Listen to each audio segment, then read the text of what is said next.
Hi everybody. In the previous video, we worked on a set of contingent liability exercises. In this video, we'll determine the amount of liability that should be classified as current and non-current for Simmons Company. Simmons Company's balance sheet at 12/31/X1 includes the liabilities listed below. Determine the amount for each liability that should be classified as current liability and as non-current liability. Number A. 11% bonds with a face amount of $40 million were issued a few years ago for $40 million,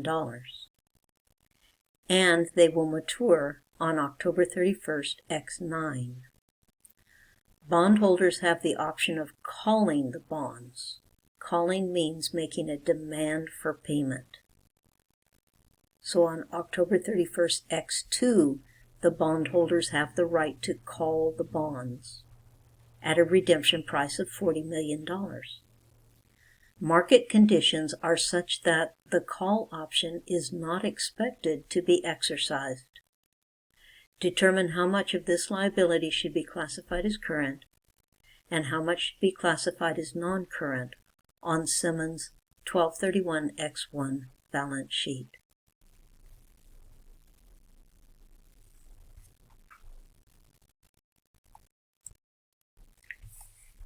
The bonds should be classified entirely as a current liability.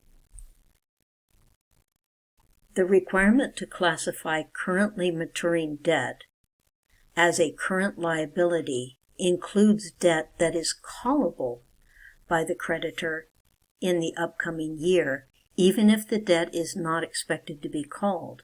So the entire $40 million debt is a current liability.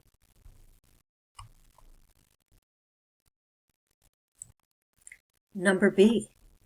Management intends to refinance $6 million of its 10% notes payable that mature in May X2.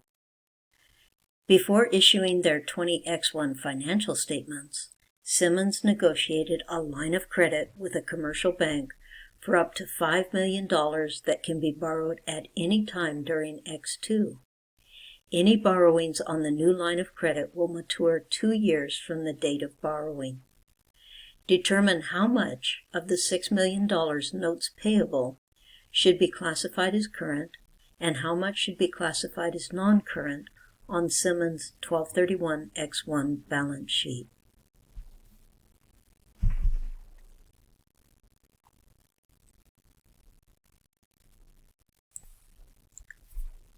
$1 million should be classified as a current liability, and $5 million can be classified as long-term debt. Short-term obligations that are expected to be refinanced with long-term obligations can be reported as non-current liabilities only if the firm A intends to refinance on a long-term basis and B actually has demonstrated the ability to do so. Ability to refinance on the long-term debt can be demonstrated by either an existing refinancing agreement or by actual financing prior to the issuance of the financial statements. The refinancing agreement in this case limits the ability to refinance $5 million of the notes. In the absence of any other evidence of ability to refinance, the remaining $1 million cannot be reported as long-term.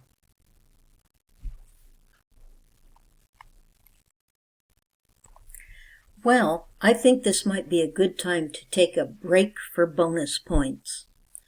I will award 5 bonus points to the first 28 students who send me a picture of a goldfish before 11:59 p.m. on Sunday, September 20th.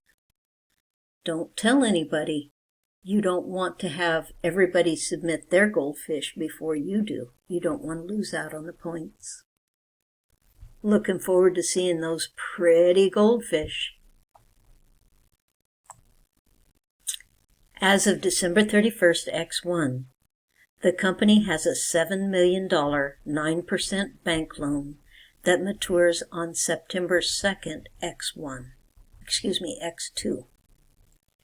In February X2, Simmons made a $2 million payment on the note and completed negotiations with the bank to extend the maturity date on the note to September 2nd X6. Determine how much of this note payable Simmons should classify as current and how much should be classified as non-current on its 12/31/X1 balance sheet.